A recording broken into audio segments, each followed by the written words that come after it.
Assalamualaikum warahmatullahi wabarakatuh. Salam sejahtera bagi kita semua. Perkenalkan, kami dari kelompok 5 akan mempresentasikan mengenai sistem akuntansi penerimaan kas. Sebelum saya menjelaskan, mohon izin untuk perkenalkan, nama saya Akil Afasi Ahmad, nomor NPM 240130100324. Halo semuanya, perkenalkan nama saya Made Krishna Prasetya Ardana, NPM 240130101315. Perkenalkan, nama saya Valentino Yonesra Pradipta dengan nomor NPM akhir 337. Perkenalkan, nama saya Indrana Cengrum, NPM akhir saya 317. Perkenalkan, nama saya Dewi Zatunaila dengan nomor NPM akhir 022. Oke, sebelumnya saya perkenalkan, nama saya Fabian Hendra Sirno dengan NPM terakhir 291. Di sini saya akan menjelaskan mengenai slide ketiga, keempat, dan kelima. Yang pertama yaitu pengertian daripada sistem penerimaan kas. Jadi yang pertama yaitu sistem penerimaan kas dari penjualan tunai. Penjualan tunai dilaksanakan oleh perusahaan dengan cara mewajibkan pembeli melakukan pembayaran harga barang terlebih dahulu sebelum barang diserahkan oleh perusahaan kepada pembeli. Setelah uang tersebut diterima oleh perusahaan, barang kemudian diserahkan kepada pembeli dan transaksi penjualan tunai kemudian dicatat oleh perusahaan. Berdasarkan sistem pengendalian internal yang baik, sistem penerimaan kas dari penjualan tunai mengharuskan beberapa syarat. Yang pertama yaitu penerimaan kas dalam bentuk tunai harus segera disetorkan ke bank seluruhnya dengan cara melibatkan pihak lain selain kasir untuk melakukan internal check. Jadi ketika penjualan pada suatu hari, sejumlah tunai yang dibayarkan tunai tersebut harus segera diserahkan kepada bank secepatnya atau biasanya pada sehari atau penyetoran bank. Yang kedua yaitu penerimaan kas dari penjualan tunai harus melalui transaksi kartu kredit yang melibatkan bank penerbit kartu kredit dalam pencatatan transaksi penerimaan kas. Ini memungkinkan untuk bank penerbit kartu kredit dalam menyiapkan laporan penerimaan kas daripada perusahaan kita. Jadi ada yang namanya rekonsiliasi bank yang dimana kita harus menyamakan saldo daripada perusahaan kita dan perusahaan bank penerbit kartu kredit.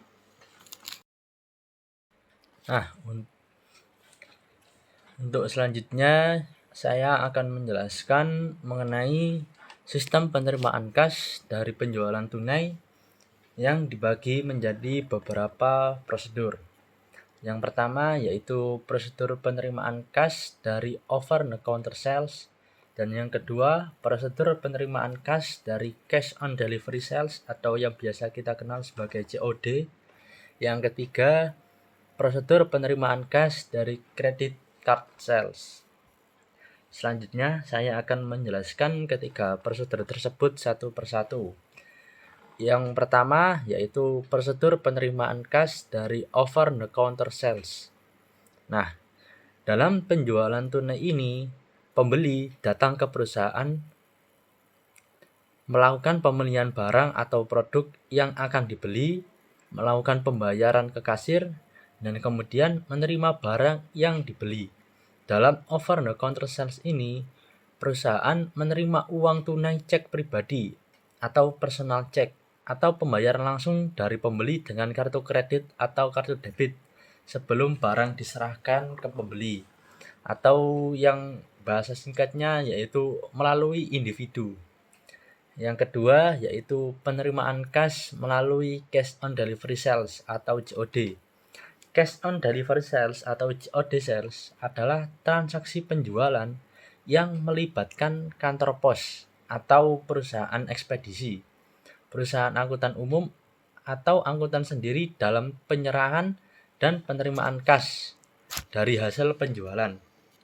COD sales merupakan sarana untuk memperluas daerah pemasaran dan untuk memberikan jaminan penyerahan barang bagi pembeli dan jaminan penerimaan kas bagi perusahaan penjual. COD sales melalui pos belum merupakan sistem penjualan yang umum berlaku di Indonesia. Jadi salah satu kelebihan dari cash on delivery sales adalah dapat memperluas jaringan pemasaran dan pengiriman yang akan dilakukan oleh perusahaan. Namun, cash on delivery sales merupakan sistem penjualan yang belum umum atau tidak banyak dilakukan di Indonesia. Yang ketiga yaitu penerimaan kas dari credit card sale. Nah, kartu kredit bukan merupakan suatu tipe penjualan namun merupakan salah satu cara pembayaran. Jadi kartu kredit itu bukan tipe penjualan, tetapi cara pembayaran bagi pembeli dan sarana penagihan bagi penjual. Nah, kartu kredit card sale ini memberikan kemudahan baik bagi pembeli maupun bagi penjual. Kartu kredit dapat merupakan sarana pembayaran bagi pembeli, baik dalam over the counter sales maupun dalam penjualan yang pengiriman barangnya dilaksanakan melalui jasa pos atau angkutan umum, atau yang kita bahas tadi COD sales. Jadi kartu kredit ini bukan merupakan suatu tipe penjualan, tetapi merupakan suatu cara pembayaran bagi pembeli dan suatu cara penagihan bagi penjual. Dan kartu kredit ini dapat memudahkan antara penjual dan pembeli. Sekian dari presentasi saya. Saya ucapkan terima kasih. Kali ini saya akan menjelaskan tentang fungsi terkait. Nah, di sini ada 5 fungsi utama yang terlibat dalam sistem penerimaan kas. Yang pertama ada fungsi penjualan. Fungsi penjualan ini bertanggung jawab untuk melakukan transaksi penjualan kepada pelanggan. Yang kedua ada fungsi kas. Fungsi kas ini gunanya untuk mengelola penerimaan dan penyimpanan kas dari hasil penjualan. Kemudian ada fungsi gudang. Fungsi gudang ini menangani penyimpanan dan pengeluaran barang. Yang keempat ada fungsi pengiriman. Fungsi pengiriman ini bertugas mengirim barang ke pelanggan setelah terjadi penjualan. Yang kelima ada fungsi akuntansi. Fungsi akuntansi ini berguna untuk mencatat dan melaporkan semua transaksi keuangan termasuk penerimaan kas. Kemudian ada informasi yang diperlukan oleh manajemen. Nah, manajemen perusahaan membutuhkan berbagai informasi yang diperoleh dari sistem penerimaan kas untuk melakukan pengawasan, evaluasi kinerja, dan pengambilan keputusan strategis. Berikut beberapa informasi yang penting harus disediakan oleh sistem. Yang pertama ada penjualan per jenis produk atau kelompok produk. Informasi ini membantu manajemen untuk mengetahui produk mana yang paling laku dan memberikan kontribusi terbesar terhadap pendapatan perusahaan. Dengan data ini, manajemen dapat membuat keputusan produksi dan pemasaran yang lebih tepat sasaran. Yang kedua ada jumlah kas yang diterima dari penjualan tunai. Kas yang masuk dari penjualan tunai sangat penting untuk mendukung likuiditas perusahaan. Manajemen harus mengetahui jumlah kas yang diterima setiap hari atau periode tertentu untuk memastikan kecukupan dana operasional. Yang ketiga, harga pokok produk yang dijual. Mengetahui biaya yang dikeluarkan untuk menghasilkan produk yang dijual memungkinkan perusahaan untuk menghitung laba kotor dan menganalisis efisiensi produk. Yang keempat ada nama dan alamat pembeli. Meskipun dalam transaksi tunai, pembeli biasanya tidak dikenal secara lengkap. Dalam beberapa kasus, misalnya penjualan dalam jumlah besar, informasi ini penting untuk keperluan layanan purna jual atau strategi pemasaran lainnya. Yang kelima, kuantitas produk yang dijual. Data ini berguna untuk perencanaan persediaan dan produksi, serta membantu dalam evaluasi efektivitas penjualan. Yang keenam ada nama wiraniaga. Berguna untuk menilai kinerja individu atau tim penjualan dan memberikan insentif atau penghargaan. Yang ketujuh ada otorisasi dari pejabat dan pihak berwenang. Sebagai kontrol internal untuk mencegah terjadinya penipuan atau kesalahan dalam transaksi, setiap transaksi harus mendapat persetujuan dari pihak yang memiliki wewenang. Kemudian ada dokumen yang digunakan dalam sistem penerimaan kas atau tunai. Dokumen-dokumen berikut ini berfungsi sebagai bukti fisik dan administratif atas transaksi penjualan tunai yang dilakukan. Nah, penggunaan dokumen yang lengkap dan tepat sangat penting untuk memastikan validitas dan integritas sistem akuntansi. Di sini yang pertama ada faktur penjualan tunai. Hal ini merupakan dokumen utama yang mencatat rincian transaksi seperti nama barang, jumlah, harga satuan, total harga, dan metode pembayaran.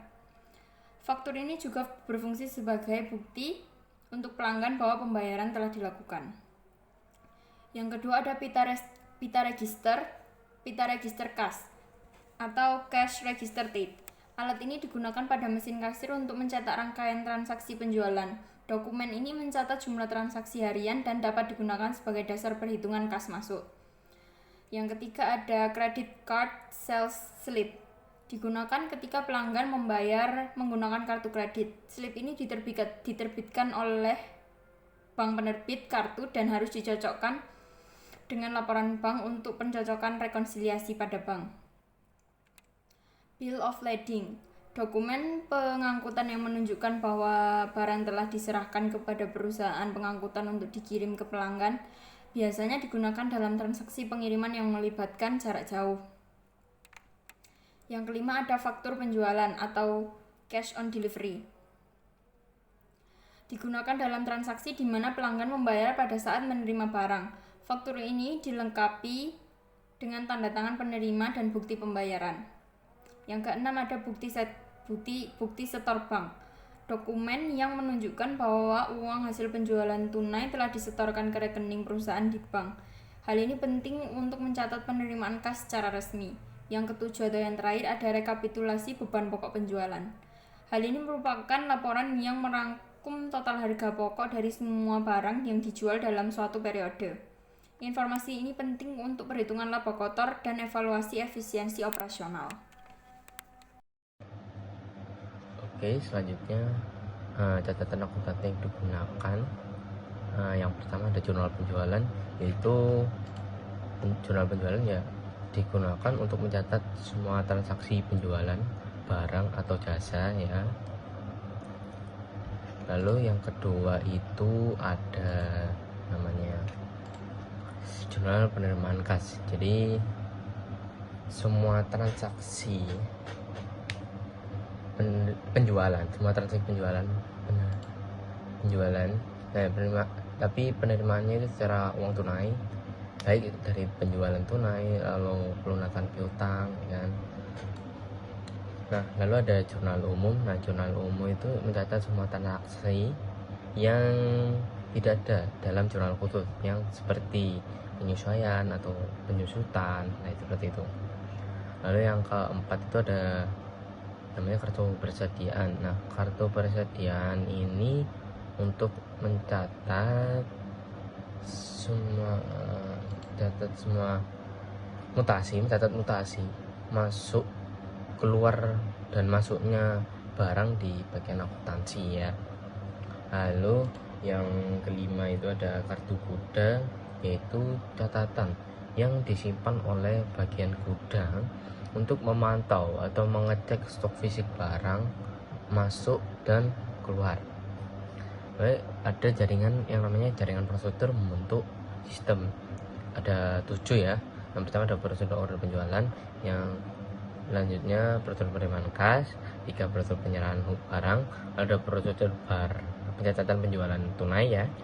Yang kelima ada prosedur penyetoran kas ke bank, ada 6 prosedur pencatatan penerimaan kas, 7, dan terakhir itu ada prosedur penyerahan beban pokok penjualan. Oke, selanjutnya itu ada unsur pengendalian internal ya, unsur pengendalian internal. Nah, dalam organisasi fungsi penjualan harus terpisah dari fungsi kas. Nah, maksudnya ya agar tidak terjadi konflik atau kecurangan. Orang yang menjual, yang memberi diskon atau memberi harga itu tidak boleh juga menangani uang. Ada fungsi kas harus terpisah dari fungsi akuntansi. Nah, orang yang menerima uang atau menyimpan uang itu tidak boleh mencatat transaksi keuangannya. Ya, untuk mencegah kegelapan uang dan masukan. Yang ketiga itu ada transaksi penjualan tunai yang harus dilaksanakan oleh fungsi penjualan, fungsi kas, penjualan, pengiriman, dan fungsi auto. Nah, artinya itu dalam satu transaksi penjualan tunai itu harus melibatkan salah satu, lebih dari satu bagian maksudnya. Ya tadi penjualan, fungsi kas, pengirim, dan fungsi akuntansi itu lebih dari satu bagian kan. Nah, itu untuk meningkatkan pengawasan dan pencegahan kecurangan lah ya. Kita lanjut ada sistem otorisasi dan prosedur pencatatan. Yang pertama ada penerimaan order dari pembeli yang diotorisasi. Lalu yang kedua ada penerimaan kas yang diotorisasi oleh fungsi kas. Lalu yang ketiga ada penjualan dengan kartu kredit bank yang di bank ya. Lalu yang keempat ada penyerahan barang diotorisasi. Yang kelima ada pencatatan ke dalam buku jurnal yang diotorisasi. Yang terakhir ada praktik yang sehat, yaitu faktur penjualan tunai bernomor urut tercetak dan pemakaiannya itu dipertanggungjawabkan oleh fungsi penjualan. Lalu ada jumlah kas yang diterima dari penjualan tunai di store seluruhnya ya. Penjualan tunai di store seluruhnya ke bank pada hari yang sama pada hari itu dengan transaksi penjualan tunai atau hari kerja berikutnya. Oke, yang ketiga ada yang terakhir perhitungan saldo kas. Nah, perhitungan saldo kas ini yang ada di tangan fungsi kas, yang ada pada fungsi kas, lalu secara periode dan secara mendadak oleh fungsi pemeriksaan intern. Oke, selanjutnya ada sistem penerimaan kas dari piutang, yaitu sumber penerimaan kas itu di suatu perusahaan manufaktur biasanya berasal dari pelunas piutang ya, karena sebagian besar produk perusahaan itu tersebut dijual melalui penjualan secara kredit. Nah, dalam perusahaan tersebut penerimaan kas dari penjualan secara tunai, nah, biasanya itu kan merupakan sumber penerimaan kas yang relatif kecil, jadi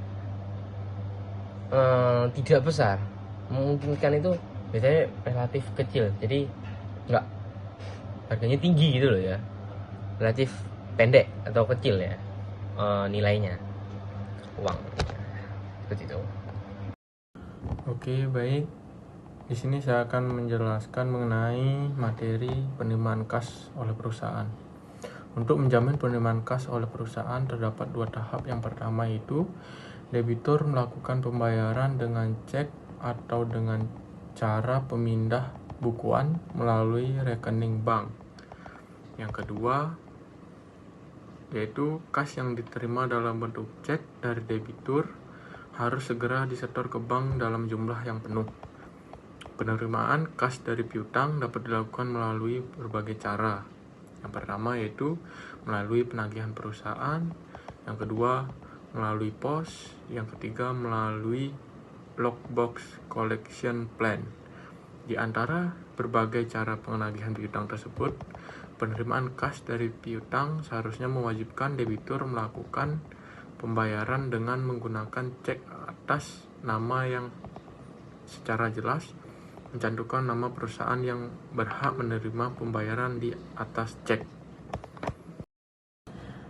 Baik, selanjutnya yaitu cancel check. Cancel check adalah cek yang telah digunakan untuk membayar dan oleh penerima cek telah diuangkan untuk dicairkan ke bank. Perlakuan terhadap cancel check mempunyai dampak besar terhadap arus perpindahan kas dalam masyarakat.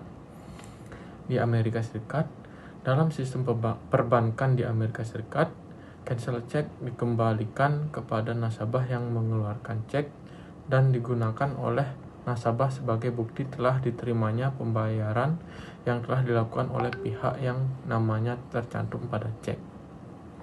Sistem perbankan ini menjamin arus lalu lintas uang antar individu menjadi lebih lancar karena pihak pembayar dijamin oleh sistem perbankan bahwa uang yang dibayarkan akan diterima oleh pihak yang dituju oleh pembayar. Yang kedua, Pihak pembayar dijamin oleh sistem perbankan akan memperoleh bukti penerimaan kas dari pihak yang dibayar berupa cancel check yang dapat disimpan sebagai dokumen dalam arsip pembayaran. Yang terakhir, pihak yang dibayar tidak perlu membuat bukti penerimaan kas atau dalam bentuk kwitansi karena sistem perbankan dengan sendirinya menghasilkan bukti penerimaan kas berupa cancel check yang telah dibubuhi tanda tangan endorsement oleh penerima pembayaran. Di Indonesia, sistem perbankan di Indonesia tidak mengembalikan cancel check kepada nasabah yang mengeluarkan cek karena sistem perbankan tidak menyediakan bukti pembayaran berupa cancel check. Pihak yang menerima pembayaran berkewajiban untuk membuat bukti dokumenter yang menunjukkan telah diterimanya kas dari pembayar. Baik, selanjutnya yaitu fungsi terkait dalam piutang. Yang pertama yaitu fungsi sekretariat. Fungsi sekretariat bertanggung jawab dalam penerimaan cek dan surat pemberitahuan melalui pos dari para debitur perusahaan. Fungsi sekretariat bertugas untuk membuat daftar surat pemberitahuan atas dasar surat pemberitahuan yang diterima bersama cek dari para debitur. Yang kedua yaitu fungsi penagihan.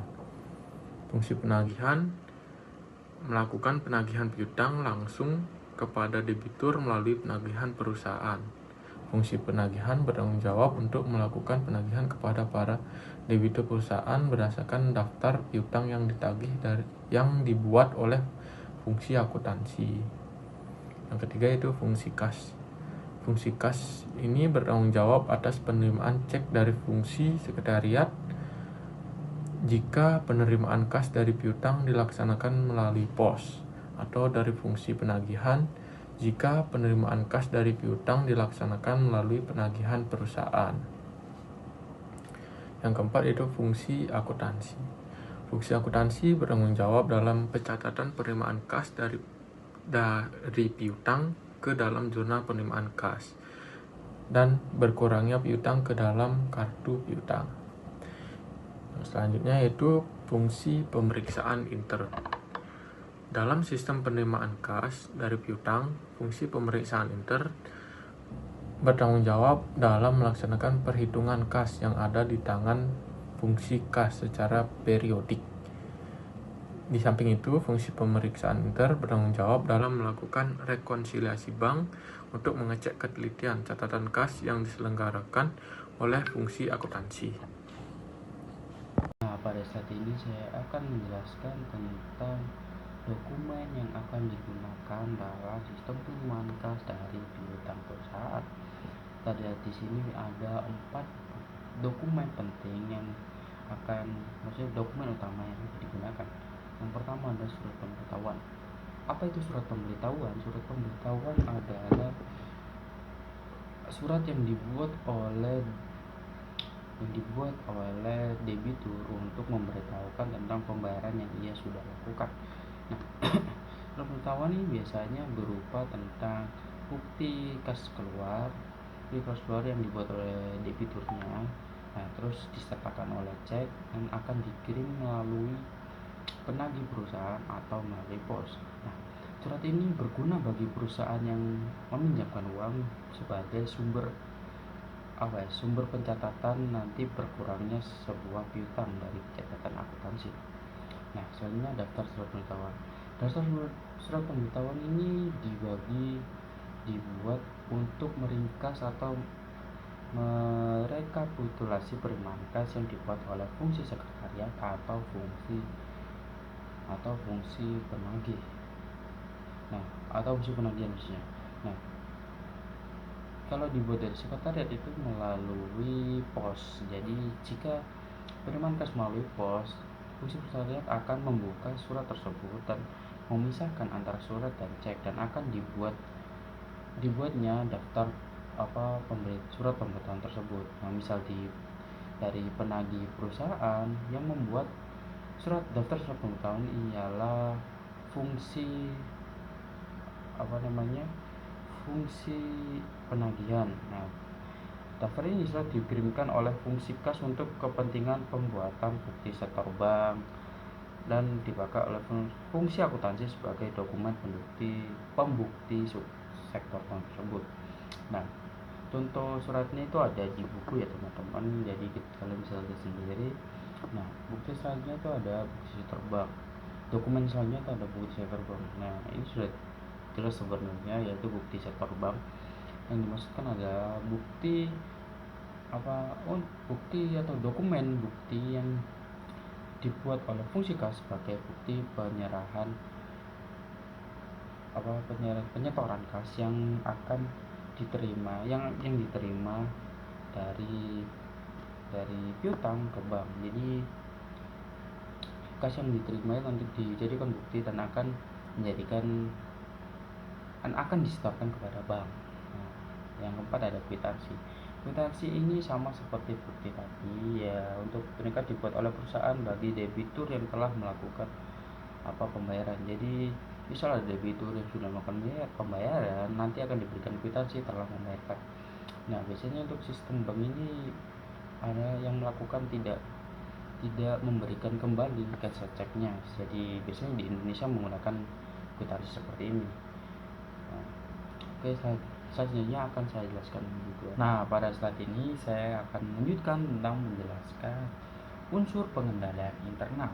Di sini ada 3 poin pentingnya, yaitu tentang organisasi, sistem otorisasi dan prosedur pencatatan, dan juga praktik yang akan dilakukan. Nah, yang pertama saya akan menjelaskan tentang poin organisasi. Di sini juga ada 2 poin pentingnya, yaitu yang pertama, fungsi akuntansi harus terpisah dari fungsi penagihan dan fungsi penerimaan kas. Nah, ini untuk memunculkan sifat pertanggungjawaban antara fungsi penagihan dan fungsi penerimaan kas. Nah, yang kedua, fungsi penerimaan kas harus terpisah dari fungsi akuntansi. Nah, ini supaya tidak ada kecurangan, untuk misal fungsi penerimaan kas tidak menutupi kecurangan seperti pengambilan uang sendiri atau gimana, korupsi atau gimana ya. Jadi fungsi akuntansi dan fungsi penerimaan kas itu harus dipisah supaya tidak ada kerjasamanya. Nah, untuk poin keduanya saya akan menjelaskan tentang sistem otorisasi dan prosedur pencatatan. Yang pertama ada debitur diminta untuk melakukan pembayaran dalam bentuk cek atas nama atau dengan cara memindah bukuan, atau ini jadi bisa dibilang debitur itu harus, misal pembayaran piutang, mereka harus melakukan dengan cek atas nama perusahaan atau dengan cara pemindah bukuan dari giro bilet. Ini supaya apa? Supaya tidak ada uang itu tidak langsung masuk ke dalam pribadi karyawan, jadi langsung masuk ke dalam perusahaan dengan nama cek atas nama perusahaan. Jadi tidak ada karyawan yang langsung mengambilnya secara pribadi.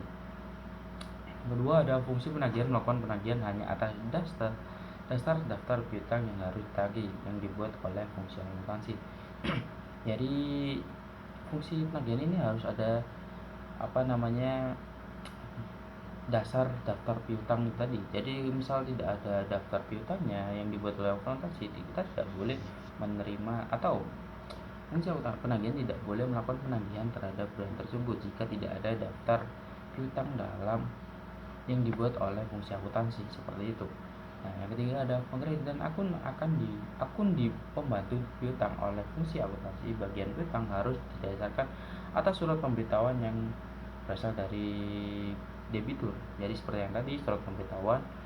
Nah, pengkreditan dari buku pembantu tadi seperti pengurangan piutang itu harus ada buktinya, yaitu surat pemberitahuan itu tadi. Jadi dengan ada surat pemberitahuan bisa menjadi bukti yang konkret untuk melakukan pengkreditan dalam bagian piutang. Selanjutnya saya akan menjelaskan tentang praktik sehat yang akan dilakukan. Yang pertama, hasil penghitungan kas harus direkam dalam berita cara penghitungan kas dan disetor penuh ke bank dengan segera.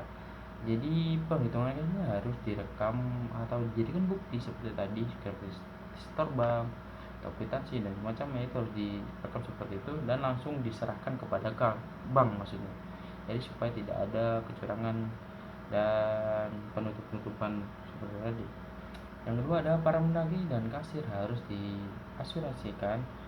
Jadi yang ketiga, kas dalam perjalanan baik yang ada di tangan bagian kasa maupun di tangan bagian perusahaan bagi penagih perusahaan harus diasuransikan. Jadi supaya misal kehilangan, ada misal dirampok atau mana, itu ada asuransinya, bisa misal kehilangan itu tadi bisa di cover oleh asuransi tersebut. Oke, akhirnya akan juga saya jelaskan. Terima kasih.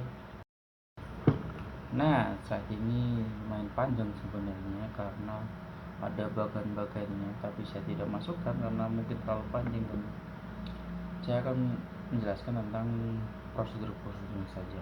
Nah, proses ini itu akan tentang berbagai prosedur penerimaan kas yang membentuk sistem penerimaan kas dari piutang.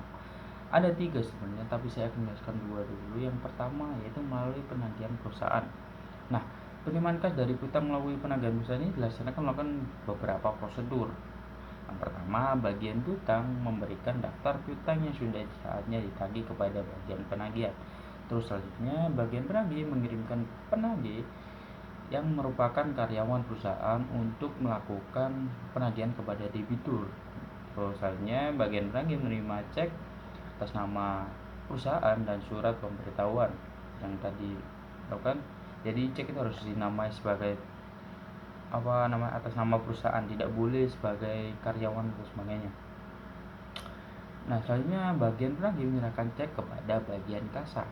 Nah, terus bagian penagihan menyerahkan surat pemberitahuan kepada bagian piutang untuk kepentingan posting ke dalam kartu piutang. Yang keenam, bagian kasa mengirimkan kwitansi sebagai tanda penerimaan uang atau kas kepada debitur. Jadi seperti bukti bahwa dia sudah membayar. Bagian kasa menyetorkan cek ke bank setelah cek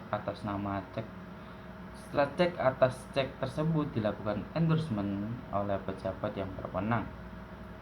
Nah, yang terakhir, bank berusaha melakukan clearing atas cek tersebut ke bank debitur. Jadi itu tadi prosedur dalam penagihan melalui penagih perusahaan. Yang kedua ini melalui pos, ini lebih simpel karena kita hanya melalui surat dan tidak ada orang yang kita suruh untuk menagih ke orang tersebut, orang yang meminjam duit kita. Nah, ada beberapa prosedur juga. Yang pertama ada bagian penagih mengirim faktur penjualan kredit kepada debitur pada saat transaksi penjualan kredit terjadi. Jadi pada saat penjualan itu terjadi, itu akan kayak faktur penjualan kreditnya itu akan dikirimkan kepada debitur tersebut. Nah, yang selanjutnya debitur mengirimkan cek atas nama perusahaan yang dilampiri surat pemberitahuan melalui pos. Nah, nanti selanjutnya bagian sekretariat akan menerima cek atas nama tersebut dan surat pemberitahuan. Nah, selanjutnya sekretariat akan memisahkan dan akan menyerahkan cek kepada bagian kasa. Nah, untuk bagian surat pemberitahuan akan dibagikan kepada bagian piutang untuk kepentingan posting dalam kartu piutang. Yang keenam, bagian kasa mengirim kwitansi kepada debitur sebagai tanda pembayaran debitur sudah selesai. Nah, yang ketujuh, bagian kasa menyetorkan cek ke bank. Setelah cek atas cek tersebut dilakukan endorsement oleh pejabat yang berwenang. Nah, yang terakhir juga bank melakukan clearing atas cek tersebut ke bank debitur. Jadi seperti itulah prosedur-prosedur dari melalui penagihan perusahaan dan melalui pos. Nah, selanjutnya prosedur selanjutnya akan dijelaskan oleh teman saya. Terima kasih. Baik, di sini saya akan menjelaskan materi selanjutnya, yaitu sistem penerimaan kas dari piutang melalui Lockbox Collection Plan. Nah, penerimaan kas dari piutang melalui Lockbox Collection Plan dilaksanakan dengan beberapa prosedur. Yang pertama yaitu bagian penagihan mengirim mengirim faktur penjualan kredit kepada debitur pada saat transaksi penjualan kredit terjadi. Lalu yang kedua, debitur melakukan pembayaran utangnya pada saat faktur jatuh tempo dengan mengirimkan cek dan surat pemberitahuan ke PO Box di kota terdekat. Lalu yang ketiga, bank membuka PO Box lalu mengumpulkan cek dan surat pemberitahuan yang diterima oleh perusahaan.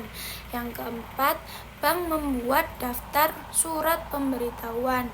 Nah, dokumen ini harus dilampiri dengan surat pemberitahuan yang dikirimkan oleh bank ke bagian sekretariat. Yang kelima, bank mengurus cek clearing. Dan yang keenam, bagian sekretariat menyerahkan surat pemberitahuan kepada bagian piutang untuk mengkredit akun pembantu piutang debitur yang bersangkutan. Lalu yang ketujuh, bagian sekretariat menyerahkan daftar surat pemberitahuan ke bagian kasa.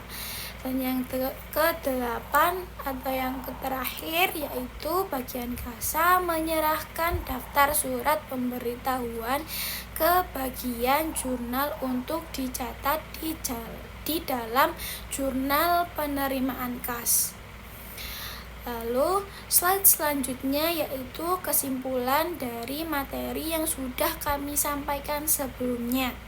Jadi, kesimpulan dari pembahasan mengenai sistem akuntansi penerimaan kas menunjukkan bahwa sistem ini sangat penting dalam mengatur, mencatat, dan mengendalikan arus masuk kas perusahaan. Nah, prosedur yang jelas dan pengendalian internal yang baik akan membantu perusahaan dalam mencegah kesalahan dan kecurangan serta dapat memastikan ketepatan data keuangan. Selain itu, dokumen pendukung seperti bukti penerimaan kas dan laporan harian kas berperan penting dalam menjaga keakuratan pencatatan. Nah, dengan penerapan sistem yang baik, perusahaan dapat menjaga keamanan kas dan meningkatkan keandalan laporan keuangan. Secara keseluruhan, sistem akuntansi penerimaan kas yang tertata dengan baik akan mendukung kelancaran operasional perusahaan dan mempermudah proses audit maupun evaluasi keuangan. Nah, hal ini juga menjadi fondasi penting dalam pengambilan keputusan manajerial yang tepat karena data yang dihasilkan lebih valid dan terpercaya. Oleh karena itu, setiap perusahaan perlu terus memperbaiki dan menyesuaikan sistem akuntansi penerimaan kas sesuai dengan kebutuhan dan perkembangan bisnis. Baik, cukup sekian dari materi yang bisa kami sampaikan. Kurang lebihnya kami mohon maaf. Dan terima kasih sudah menonton video ini sampai selesai. Kami ucapkan terima kasih dan wassalamualaikum warahmatullahi wabarakatuh.